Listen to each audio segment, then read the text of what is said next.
పోయిన బుధవారం 6వ తారీఖుకి నా జాబ్ వచ్చి 1 ఇయర్ అయింది.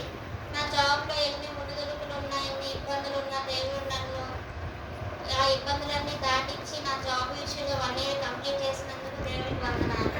అలాగే మొన్న మండే ఆఫీస్‌కి వెళ్తూ ఉండగా ఒక 2 డేస్ మా డ్యాడీ, మా మమ్మీ వాళ్ళు వచ్చారు లాస్ట్ వీకెండ్. సరిగ్గా నిద్ర సరిపోక నైట్ అంతా తల పట్టేసినట్టుంది. ఈవినింగ్ వెళ్ళి పడుకున్నాను. తల పట్టేసింది అలానే ఉందని చెప్పేసి నైట్ ప్రేయర్ చేసేసుకొని పడుకున్నాను. మార్నింగ్ కూడా అలానే ఉంది. సరే వెళ్తే తగ్గిపోతుంది కదా అని చెప్పేసి అంతే మెట్రో ఎక్కేసాను. మెట్రో ఎక్కిన తర్వాత నాకంతా ఫుల్ రష్ ఉండటం వల్ల ప్లేస్ దొరకలేదు. అట్లీస్ట్ మెట్రోకి ఆనుకోవడానికి కూడా ప్లేస్ దొరకలేదు. అలానే కొంచెం సేపు చూశాను. కరెక్ట్‌గా రాయదుర్గ్ వచ్చింది. నేను దిగాలి. కరెక్ట్‌గా నేను దిగిన వెంటనే నాకేం కనిపించలేదు. మొత్తం కళ్ళు తిరిగిపోయాయి. ఒళ్ళంతా చెమటలు పోసాయి. నాకు ఇలా జరగడం ఇప్పుడు 1 ఇయర్ బ్యాక్ జరిగింది. ఫుడ్ సరిగ్గా తీసుకోకుండా. ఇప్పుడు ఎందుకు జరిగిందంటే నేను ఉపవాసం ఉంటున్నాను, ప్రార్థన చేసుకుని ఇన్ని రోజులు ఏంది మధ్యలో ఈరోజు ఏమైంది యేసయ్యా అని చెప్పేసి నా ముందు బెంచ్ ఉంది. అక్కడ ఎవరో ఇద్దరు అక్క వాళ్ళు కూర్చున్నారు. కరెక్ట్‌గా అదే టైంకి నా బాడీలో వాటర్ లేవు.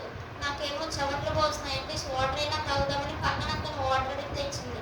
అప్పటి వరకు నా పక్కన ఒక అక్క నించొని ఉంది. అక్క వచ్చి కూర్చుంది. నేను అడిగాను, అక్క నాకు కొంచెం కళ్ళు తిరుగుతున్నాయి, పడుకోబెట్టుకోరా, నాకు చాలా నీరసం ఉంది అంటే అక్క ఎవరో నాకు తెలియదు, నేనెవరో ఆమెకి తెలియదు.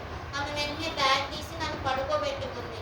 కరెక్ట్‌గా ఒక 5 మినిట్స్ పడుకున్నాను. అదే మెట్రో ఎక్కేసి వెనక్కొద్దాం అనుకున్నాను. కానీ అదే ముందు రోజు మా నాన్నగారు చెప్పారు, అమ్మ చెల్లి చదువుకుంటుంది, నీ జాబ్ నాకు చాలా ఇంపార్టెంట్, ఎట్టి పరిస్థితుల్లో నీకు జాబ్‌లో ఎంత కష్టం వచ్చినా నా కోసం చెయ్యాలమ్మా అని చెప్పేసి అన్నారు.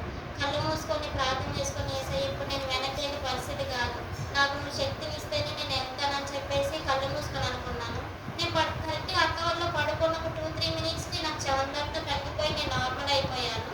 నేను అక్కడి నుంచి వచ్చేసి ఆ రోజంతా అలానే ఉంది. ఆఫీస్‌లో కూడా కళ్ళు తిరుగుతూ ఉన్నాయి. నేను ఎయిర్‌పోర్ట్‌కి వర్క్ చేసి వచ్చేసాను. మా మమ్మీకి మా అన్నయ్య